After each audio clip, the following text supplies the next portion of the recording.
Bonjour et bienvenue dans Bonjour chez vous. J'espère que vous allez bien, que vous êtes en forme pour démarrer cette nouvelle journée. Aujourd'hui, on va voir ce qui bloque la bénédiction de nos finances. Et oui, il y a des choses à mettre en place, des mentalités à renouveler pour que nos finances soient bénies. Et je suis avec Frank et notre invité de la semaine, Carlos Catari. Hello, messieurs. Carlos Catari. Ça sonnait peut-être plus italien, là. Je dirais. Pour revoir l'accent hispanophone. El benedicciones et les finances. Claro, claro, no, ça dit rien. Non. Ça veut rien dire?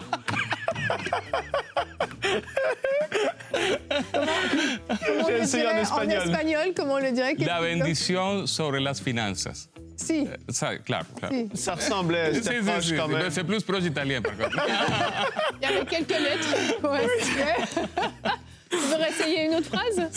C'est parce que je passe trop de temps avec Stéphane Caddy et il essaie de parler italien et ça fonctionne pas. Okay. Ça fonctionne pas. Donc en fait, tu parles un faux italien. En plus. Oui, c'est ça. Aïe, aïe, aïe. Ça va être une bonne émission. Oui, tout à Amen. fait, tout à Amen. fait. C'est la dernière en plus avec toi, Carlos. Je suis un peu triste. Ouais, C'était ça a cette été semaine. très bon 3 jours. Hein? Vraiment, C'est vraiment. très intense et très agréable de pouvoir Vraiment. partager. T'aurais aimé l'émission d'hier, Frank? Ouais, j'étais pas là. Non, t'étais pas là. Pas du tout. Effectivement, non, pas du tout. C'était sur Il a- quoi? Sur les femmes, le mode d'emploi pour comprendre les femmes. Comment aimer son épouse. Et tu trouves que ça aurait été important que je sois là? N'étant pas ta femme, je ne me prononcerai pas. Tu la connais? Je laisse Aïe, Nadia aïe, s'exprimer à ce sujet. Non, c'est bon. mais c'était Très, très bien. très bien. Vraiment, vraiment. Et si vous ne l'avez pas vu, allez l'écouter. Vraiment, c'était très, très bien. Des pépites, comme je l'ai dit en fin d'émission. Bref, That's good. aujourd'hui, on parle finance, on ne parle plus couple. C'est lié aussi à une partie de ton vécu. Tu nous en parleras tout à l'heure. Mais tu vas faire une rubrique réponse d'experts. Qu'est-ce que la mentalité du royaume pour les finances, c'est ça? Amen. C'est quelque chose que moi, j'ai dû appliquer le renouvellement de la pensée dans plusieurs domaines de ma vie, dans la sexualité, dans l'identité d'enfant, dans ma compréhension du Père, du Fils, du Saint-Esprit. J'ai pensé que je comprenais la finance, jusqu'à j'ai frappé un mur cette année. Et donc, on va parler de ça. C'est une révélation fraîche. Ah oui, Et le renouvellement de la pensée s'applique dans ce sujet aussi. Vraiment. Tout à fait. Et j'ai beaucoup ri quand tu m'as raconté ton histoire. Il a frappé un mur et toi, tu as ri. Ah ouais.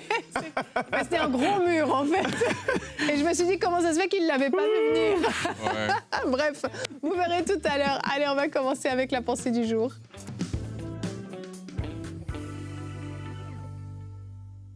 Eh oui, dans les finances, il faut être transformé par le renouvellement de notre intelligence, c'est super important. Et puis, la Bible, et même Jésus, a parlé beaucoup des finances. La parole en parle beaucoup, et c'est normal parce que c'est quelque chose qui fait partie de notre vie. Et c'est, comme on le dit, le nerf de la guerre dans tellement de situations, dans les couples, la tension, dans le travail, dans tout. C'est l'argent qui va diriger le monde en grande partie, si je peux le dire comme ça. Mais aujourd'hui, je veux t'encourager déjà, parce que si tu regardes cette émission, c'est peut-être que tu as besoin de vivre une percée dans tes finances, ou peut-être que tu te retrouves dans une situation compliquée et tu te dis, ben ouais, en toute humilité, Seigneur, transforme-moi parce que j'ai besoin de changer ma façon de penser, parce que peut-être jusqu'à aujourd'hui, tu as cru certaines vérités, ou certaines choses que tu croyais être des vérités, mais la parole dit le contraire. Et là, on va essayer d'être équilibré dans la parole, parce qu'il y en a, et on peut le voir, même des enseignements qui peuvent être très poussés au niveau des finances. Mais là, aujourd'hui, je veux voir 4 petits points avec toi dans cette pensée du jour, très rapidement. Rappelle-toi, en toute chose, qui est ta source? Dieu, ta source en toute chose. Tu dois apprendre à dépendre de lui. Tu vois, on a besoin de travailler, on a des efforts à faire. Il y en a qui ont des difficultés financières parce qu'ils ne font rien. Ils ne travaillent pas. Ils pensent que tout leur est dû pour X raison. Tu dois travailler, mais quand tu travailles et tu es en train de faire ce que tu fais, ce que tu te sens appelé à faire, tu te dis, même si c'est à cause que j'ai travaillé 40 heures dans ma semaine, que j'ai les sous qui sont entrés sur mon compte bancaire, ça reste que Dieu, en toute chose, je te donne la gloire et c'est toi qui es ma source en toute chose. Dieu est ta source en toute chose, financièrement parlant aussi. Ne fais pas de l'argent ton Dieu. On va en parler tout à l'heure, certainement dans la discussion, et Carlos peut-être pour en parler, mais des gens qui font l'argent, ça devient leur Dieu. Et c'est tellement dangereux. Tu cours après l'argent, tu poursuis l'argent de tout ton cœur. Et en fait, je me suis rendu compte que moi-même, dans ma propre vie, quand tu commences à trop penser à l'argent, tu commences à penser à toutes sortes de choses, de comment je pourrais avoir plus d'argent et comment tu perds ta paix. Parce que tu deviens que c'est comme si tout repose sur toi, alors que là, tu es en train de t'enlever de Dieu, tu es ma source, je te fais confiance en toutes choses. J'ai une part à faire, mais je ne veux pas courir après l'argent comme si c'est mon Dieu et la chose numéro 1 dans ma vie. Je ne veux pas tomber là-dedans. Troisième chose, apprends à vivre dans le contentement. Il y a beaucoup de gens, et là, je vais lire ce passage, je termine après 1 Timothée 6, les versets 6 à 10. Super intéressant. La piété, et pourtant, là, c'est Paul qui écrit à Timothée, la piété est pourtant une grande source de profit quand on se contente de ce que l'on a. En effet, nous n'avons rien apporté dans le monde et il est évident que nous ne pouvons rien en apporter après ta vie ici sur terre.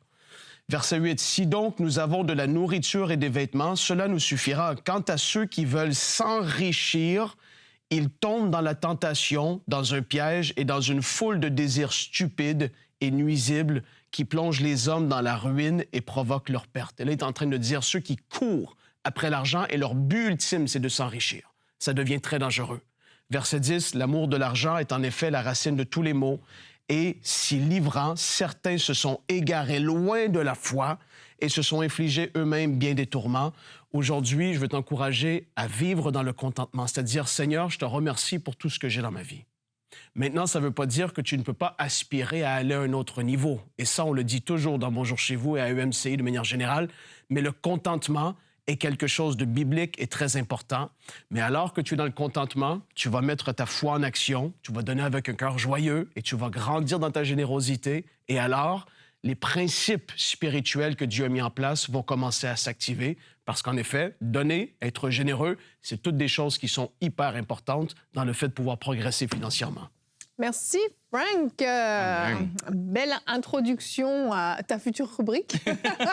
Je sais qu'il a touché à des points dont tu vas parler. Oh, très intéressant. Aïe. Ouais. Est-ce qu'il va me corriger? Ça, je ne sais pas. À voir. Mais ce que je retiens de ce que tu as partagé, plein de clés intéressantes, mais un point qui est intéressant, c'est de voir à quel point notre mentalité peut être erronée dans plusieurs domaines de nos vies. On en a parlé cette semaine de plusieurs choses, mais particulièrement par rapport aux finances pour aujourd'hui. De réaliser combien on peut, notre éducation, la façon dont nos parents nous ont éduqués. Moi, par exemple, je viens de Suisse. On a une façon de gérer nos finances différente, peut-être de vous, qui venez de 2 pays complètement différents.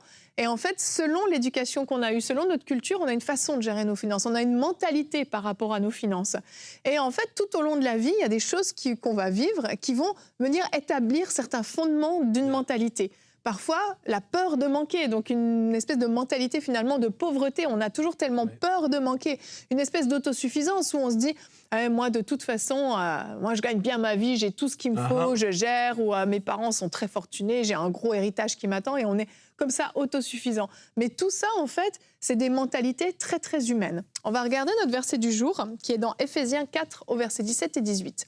« Voici donc ce que je dis et ce que j'affirme dans le Seigneur. Vous ne devez plus vous conduire comme les non-croyants, qui se laissent guider par la sottise de leurs pensées. Ils ont l'intelligence obscurcie, ils sont étrangers à la vie de Dieu à cause de l'ignorance qui est en eux, à cause de l'endurcissement de leur cœur. » Alors bien sûr, c'est un verset qui ne parle pas explicitement des finances, mais c'est valable aussi pour les finances. Tout à fait. Ce n'est pas normal qu'un enfant de Dieu fonctionne financièrement comme les gens du monde. C'est pas normal en fait. Et sincèrement, je crois que c'est un domaine dans lequel le renouvellement de l'intelligence est le plus rare, parce que ça paraît moins important, parce que justement, j'ai un métier, j'ai une maison, j'ai une voiture, ben voilà, j'ai tout ce qu'il me faut. Les cartes de crédit. Et la carte de crédit, effectivement, où je peux aller un petit peu dans le rouge de temps en temps si j'ai un besoin. Et en fait, on est rassuré comme ça, on est bien comme ça. Mais de réaliser que ce verset s'applique aussi aux finances. Ce n'est pas normal qu'on se comporte comme les incroyants dans le domaine financier. En effet, c'est très intéressant. Parce qu'hier, on a parlé à propos des relations de couple. Et ce que tu es en train de dire, ma femme, elle vient de Moldavie, moi, je viens du Venezuela. Sa façon de gérer l'argent n'a pas rapport avec la mienne. Ce n'est pas juste culturel, c'est familial aussi. Donc, je me rappelle que quand on s'est mariés, elle avait des épargnes, elle n'avait pas de dettes, Tout était en ordre. Et moi, elle m'a dit 2 semaines avant le mariage, en passant, si tu as des dettes, on ne se marie pas. Oh. 2 semaines. Et là, il m'a fallu courir payer les dettes. Et là, il m'a fallu courir payer les dettes parce que pour moi, avoir des dettes, c'était normal. Wow. Et ça faisait des années que j'étais un vrai chrétien. Mais avoir des dettes, c'est normal. Tu payes le minimum, c'est correct. Il n'y a pas un problème. Tu roulais sur la carte de crédit? Carrément. C'est ça? Donc, je n'avais pas d'épargne, j'avais absolument rien, j'avais des dettes. Donc, elle est arrivée au mariage beaucoup mieux que moi. Moi, je suis arrivé avec 2 valises et 2 chaises d'Ikea, c'est tout. Il n'y avait rien d'autre. Des chaises Ikea. Mais l'affaire, c'est que je peux dire à quel point ça nous a causé la friction tout au long du mariage. On a eu deux points de friction. Un, que les femmes et je suis homme, on a parlé de ça hier, c'est carrément ça. Et le deuxième, c'était les finances. Wow. Parce que pour moi, j'ai considéré des choses normales que pour elle et pour la Bible, ce n'était pas normal. Et c'est là où je ne comprenais pas et je n'arrivais pas à comprendre, je ne comprenais pas son inquiétude, je ne comprenais pas. Pour moi, c'était un manque de foi, que ça allait bien aller, que Dieu allait pourvoir. Pour moi, quand elle s'inquiétait pour des choses de finances, pour moi, c'est qu'elle manquait la foi. Wow. Mais ce n'est pas vrai. C'est qu'elle voyait un fou qui ne comprenait rien. Elle voyait quelqu'un qui dit, mais lui, il fait juste reposer sur la carte de crédit. Il pense, oh, Dieu va venir un jour, c'est correct. Mais moi, parce que je suis un peu trop libre dans ma pensée, donc j'avais cette difficulté, je ne comprenais pas c'était quoi les épargnes, je ne comprenais pas la discipline avec l'argent. Pour moi, si la dette s'accumulait, je dormais tranquille. Wow. Elle ne pouvait pas du tout. Et donc, on peut dire que j'avais beaucoup travaillé, le Seigneur m'a beaucoup aidé dans le renouvellement de la pensée, mais dans ce sujet, j'avais mis moi-même une barrière. C'est ça. Parce que c'est pas que Dieu ne voulait pas, hein, il voulait, mais moi j'avais mis une barrière. Parce que tu avais ton propre raisonnement, en fait, qui te semblait normal, qui te semblait bon, sans même... Tu t'es jamais soucié, qu'est-ce que dit la Bible par rapport aux finances? Oui, et par exemple, à propos de la dîme, j'avais aucun problème. OK. Et ça, je sais que c'est un sujet des fois controversé, mais pour moi, depuis 20 ans, quand j'ai commencé à aller à l'église, c'était clair. OK, donc je donne. Mais j'ai donné la dîme comme en taxe. J'ai dit, je paye l'impôt à Dieu, mais il n'y a pas de relation. On n'a pas de relation avec Revenu Québec ou Revenu Canada. On paye les impôts, on n'est pas content. Hein? Mais avec Dieu, ce n'est pas un impôt, c'est plutôt une démonstration de confiance. Il dit, Seigneur, regarde, je confie en toi. À quel point que je me détache de l'argent pour te montrer que je ne suis pas attaché à l'argent, je suis attaché à toi. Wow. Ça, c'est ma pensée aujourd'hui. Mais avant, c'était juste, OK, bon, il faut les donner parce que sinon, on est sous la malédiction. C'est n'importe quoi. Mais toutes ces choses-là, ça m'a beaucoup nuit dans mon mariage.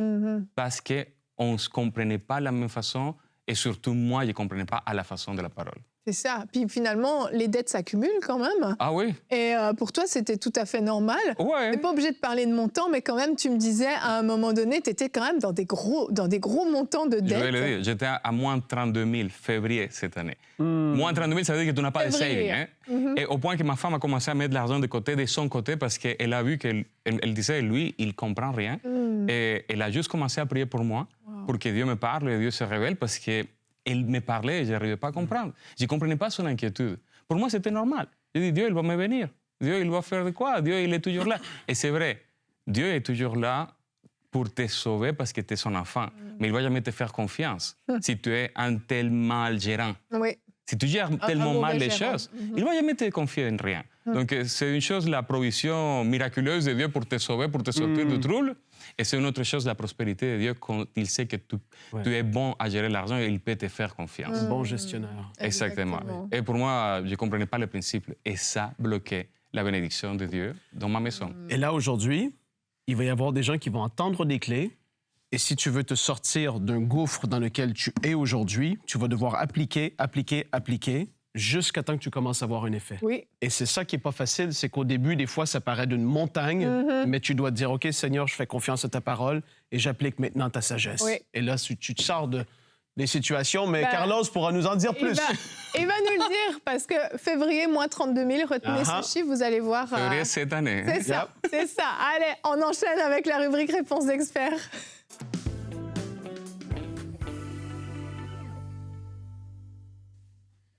En effet, c'était l'inquiétude de ma femme qui m'a fait réaliser que quelque chose se passait. Parce que moi, je ne comprenais rien. Pour moi, tout était correct. Oui. Je dis, un jour, la bénédiction de Dieu va arriver et tout va se régler.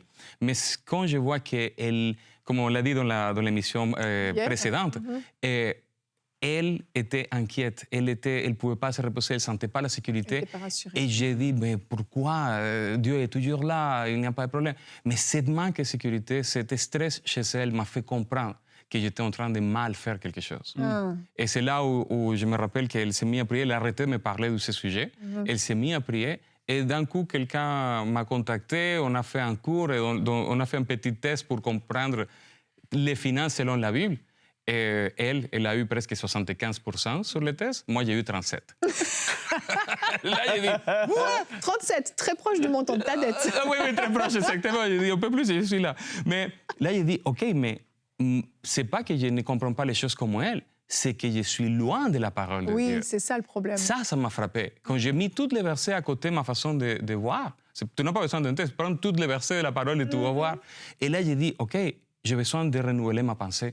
Mes fruits, mon état financier, l'état de ma femme me démontrent que je suis un mal gérant et que je comprends les finances à la façon du monde et pas à la façon de Dieu. Cette compréhension m'a fait me repentir. C'est là où je dis, Seigneur, c'est quoi? Je me repens. Je me repens de tous les conseils financiers que j'ai reçus. Je me repens de toutes les choses que j'ai entendues. Je me repens de tous les gourous de finances. Je me repens de toutes ces connaissances que j'ai acceptées dans ma tête.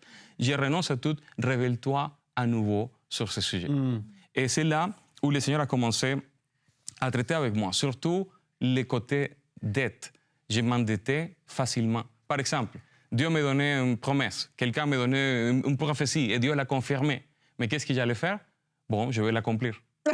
Donc, je prenais la dette et disons, tu vas faire tel projet. Et, OK, au lieu d'attendre le Dieu de la promesse et le Dieu de la provision, j'allais aider Dieu à accomplir sa promesse. Avec ta carte de crédit. Avec ma carte de crédit. Et Abraham, c'était... Voilà, exactement. Abraham et Sarah ont fait la même chose. Ils ont reçu une promesse, ils ont fait dans leur force. Ils ont commis un désastre. Mais nous, moi, je les faisais tel que.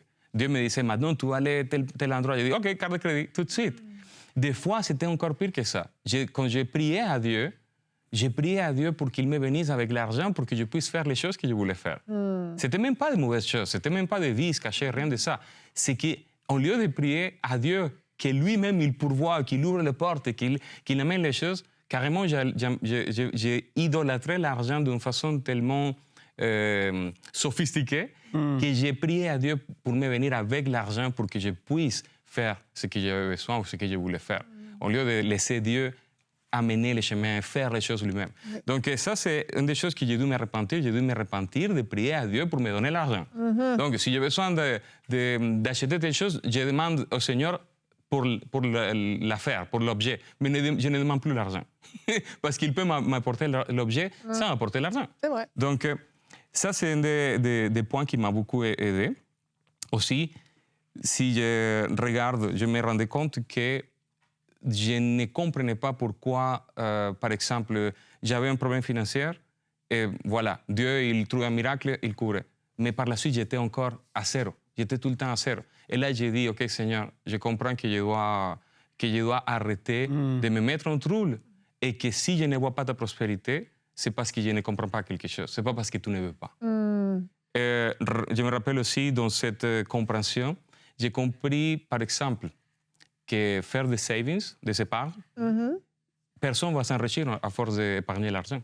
Avec l'inflation, ça perd la valeur. Avec la situation qui arrive dans le monde, épargner ne va pas te faire riche. Mais épargner démontre à Dieu que tu as une maîtrise sur l'argent. Et ça, je ne le comprenais pas. Et là, j'ai dit, oh, OK. Donc, à partir de maintenant, je vais me focaliser à payer mes dettes le plus rapide possible, même si je dois juste manger des haricots. Je vais payer les dettes. Mais je vais payer les dettes et par la suite, je vais épargner l'argent pour démontrer à Dieu que ma confiance n'est pas dans l'argent et que je le maîtrise. Oui, parce que Dieu ne pouvait pas te bénir financièrement puisque tu faisais n'importe quoi avec ton argent. Exactement. Donc, il ne pouvait pas te faire confiance en te donnant plus. Donc oui, il allait te secourir, comme tu le dis. Il allait dans l'urgence parce qu'il pourvoit. Parce qu'il est bon, parce qu'il est un père. Exactement. Donc, il allait intervenir, mais il n'allait jamais pouvoir bénir tes finances. Et il faut faire un point. Ce n'est pas que j'allais prendre l'argent pour aller au voyage, n'importe. Non, c'était même pour le ministère. Bien sûr. C'était même pour faire des cours de formation de voyage. Donc, ça paraît d'autant plus noble, justement. Donc, pourquoi ce serait problématique? Exactement. Parce que ta confiance n'est pas en celui qui t'a fait la promesse et qu'il est fidèle pour l'accomplir. C'était là le problème. Donc, je me suis mis à commencer à payer les dettes. Et par la suite, une phrase que j'avais entendue parler, elle a pris un autre sens. Quelqu'un m'avait dit il y a quelques années que la lutte dans le cœur de l'être humain, ce n'est pas entre Dieu et le diable. Parce que des satanistes, il y en a, mais pas beaucoup, si on compare la population mondiale.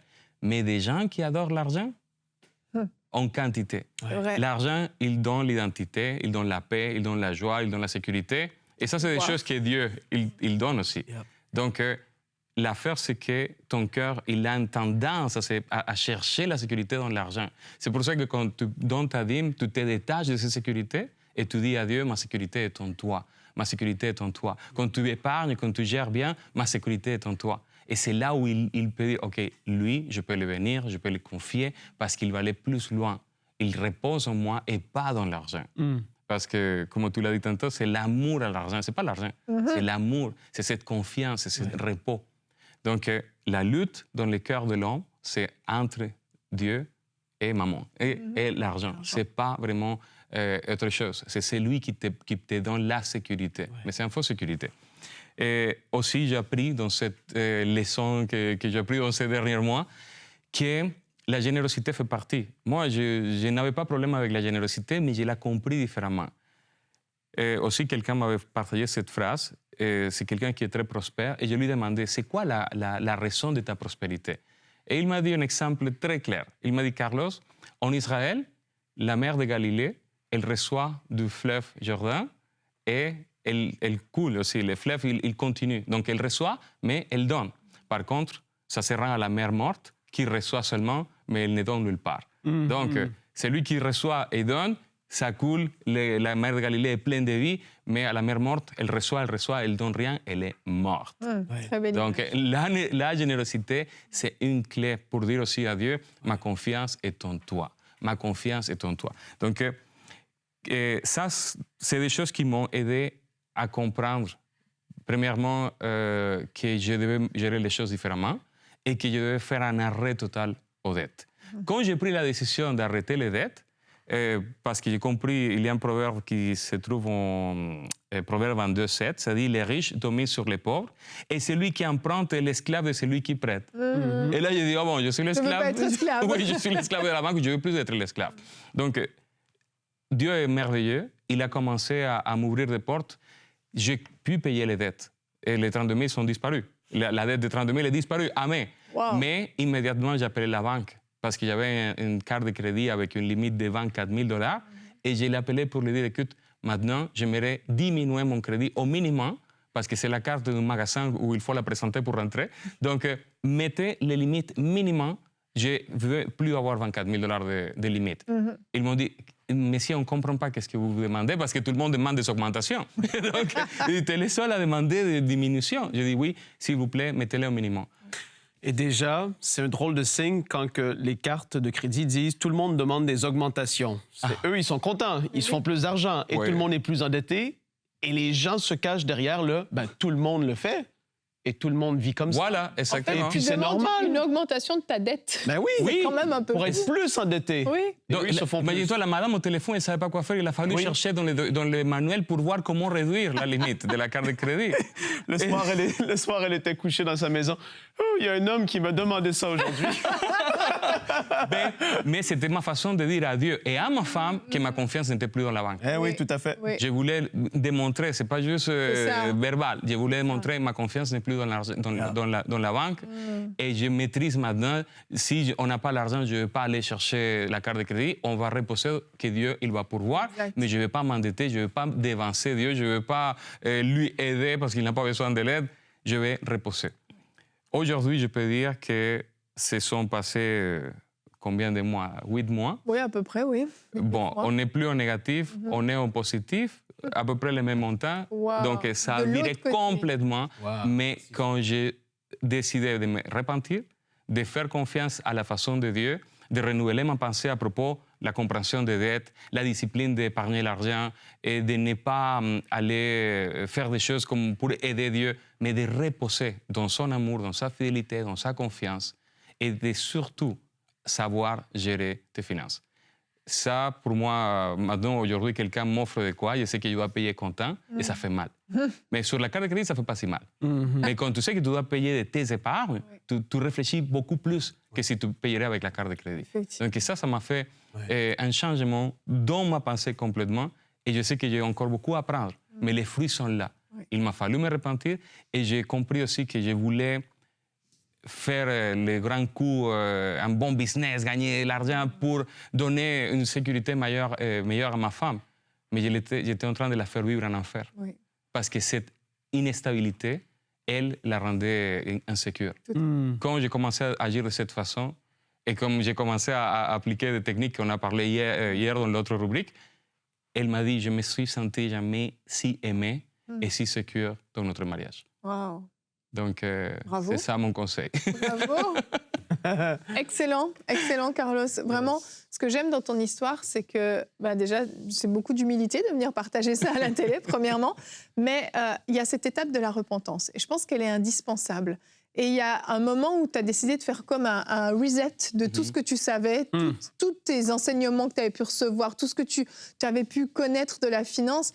Tu dis, c'est comme tu as tout mis à la poubelle. Et tu as dit, bon Seigneur, maintenant on va aller avec ta parole et on va voir ce que tu dis dans ta parole. Et c'est ça en fait qui est important, c'est que ce renouvellement de l'intelligence ne peut pas avoir lieu si on garde l'ancien. Tu ne peux pas mettre l'ancien et le nouveau, ça ne fonctionne pas. Il faut se débarrasser de l'ancien et dire, bon, écoute là, Seigneur, franchement, je suis nulle dans ce domaine-là, apprends-moi. Et petit à petit, il est venu bâtir des choses. Et comme tu le dis, tu vas encore certainement apprendre d'autres choses parce qu'on est là pour aller de gloire en gloire, c'est notre cas à tous. Mais vraiment, cette étape de la repentance est indispensable. Et cette humilité de dire, Seigneur, maintenant, c'est toi qui vas m'enseigner. Je veux que tu m'enseignes les choses pour avoir la mentalité du royaume. Très, très fort. Amen. Vraiment. Amen. Gloire à Dieu. Gloire à Dieu. Yes. Et vous voyez, Carlos, c'est une mine de petits témoignages, petits et gros. Mais c'est ce que j'aime avec toi, Carlos, c'est qu'il y a toujours... c'est du vécu, c'est du concret. Tu parles de choses que tu as vécues toi-même, que tu as compris. Et tu as cette humilité de partager ton parcours. Merci beaucoup d'être venu nous partager tout ça ces 3 derniers jours. C'était hyper riche. Et vraiment, on a été très bien. On a manqué de temps. Oui, comme toujours. Il y aurait tellement de choses à dire. Mais en tout cas, on est très reconnaissants. Merci d'être venu dans Bonjour chez vous. Merci. Et nous, on se retrouve demain. On ne se quitte pas. La semaine ne sera pas tout à fait terminée. Mais avant ça, j'aimerais vous partager un commentaire d'une partenaire. C'est Johanna d'Haïti qui nous a écrit. Elle nous dit « Je suis très ravie de faire partie des partenaires. EMCI m'a sauvée de la dépression, du découragement et du rejet. Grâce à ces émissions, je suis devenue très forte et proche de mon Dieu. Merci à toute l'équipe, que Dieu vous bénisse, vous et votre famille. Je prie Dieu chaque jour qu'il vous aide à continuer ce grand travail et qu'il vous préserve. Merci infiniment, Johanna. On se réjouit de ce que Dieu a fait dans votre vie au travers de MCI. Et merci à toute la grande famille des partenaires. Vous êtes précieux, votre semence est précieuse. Merci de ne pas être comme la mer morte. Merci d'ouvrir également et de semer dans cette œuvre. Nous sommes convaincus que ça fait toute la différence. Alors demain, on va parler de 5 lettres. 5 lettres qui changent tout. Vous découvrirez lesquelles. Allez, à demain. Bonjour chez vous.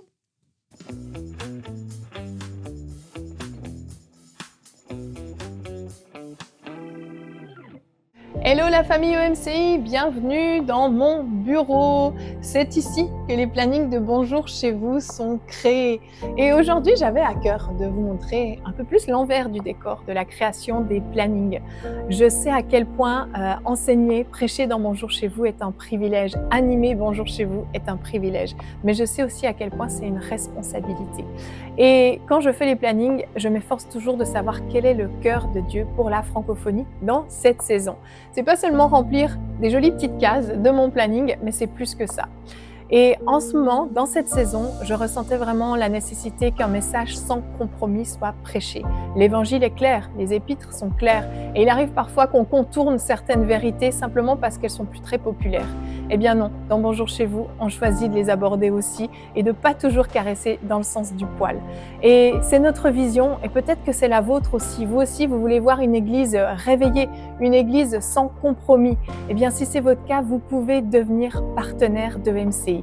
Être partenaire, c'est travailler en collaboration les uns avec les autres. Lorsque vous êtes partenaire de MCI, oui, vous semez dans cette œuvre, mais c'est plus que ça, vous travaillez avec nous. Lorsque vous priez pour nous, vous travaillez travailler avec nous. Alors j'aimerais vous inviter, vous pouvez aller dès maintenant sur emcitv.com/don et rejoindre la grande famille des partenaires. Merci à tous. Dès maintenant, rejoignez la famille des partenaires qui donnent pour voir des vies transformées partout dans la francophonie. Pour faire votre don, rendez-vous sur emcitv.com/don.